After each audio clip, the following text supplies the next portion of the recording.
தற்போதைய உடனுக்குடன் செய்தி. திண்டிவனம் அடுத்த ஆட்சிப்பாக்கம் இருளர் குடியிருப்பு பகுதிகளை வெள்ளம் சூழ்ந்துள்ளது. தொடர்ந்து பெய்து வரும் கனமழை காரணமாக ஆட்சிப்பாக்கம் ஏரி நிரம்பி குடியிருப்பு பகுதிக்குள் தண்ணீர் புகுந்ததால் மக்கள் பெரும் பாதிப்புக்குள்ளாகியுள்ளனர்.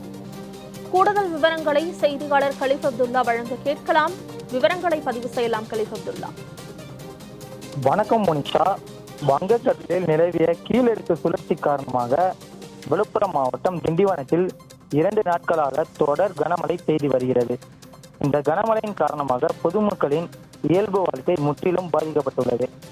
இடைவிடாமல் பெய்து வரும் கனமழையால் திண்டிவனம் மற்றும் அதனை சுற்றுவட்டார தாழ்வான பகுதிகளில் மழை நீர் சூழ்ந்தது.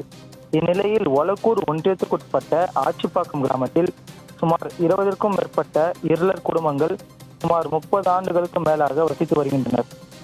இருளர் மக்கள் குடியிருக்கும் பகுதி ஏரியை ஒட்டிய பகுதியாகும். இந்நிலையில் தொடர்ந்து இடைவிடாமல் பெய்து வரும் மழையால் ஆட்சிப்பாக்கம் ஏரி நிரம்பி இவர்கள் குடியிருப்பு பகுதிக்குள் சூழ்ந்தது.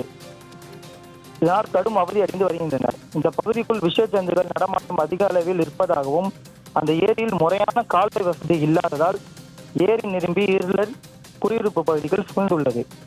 மேலும் பட்டா இல்லாமல் இந்த பகுதியில் குடியிருந்து வருவதாகவும் உடனடியாக பட்டா வழங்க வேண்டும் எனவும் அடிப்படை வசதிகளை செய்து தர வேண்டும் என இருளர் சமுதாய மக்கள் கோரிக்கை வைக்கின்றனர். வருவாய்த்துறை அதிகாரிகள் பேரளவில் வந்து பார்வையிட்டு தங்களை முகாமில் கட்டாயப்படுத்தி தங்க வைப்பதாகவும் குற்றம் சாட்டுகின்றனர். மோனிஷா. கலீஃப் அப்துல்லா, தகவல்களை பதிவு செய்தமைக்கு நன்றி.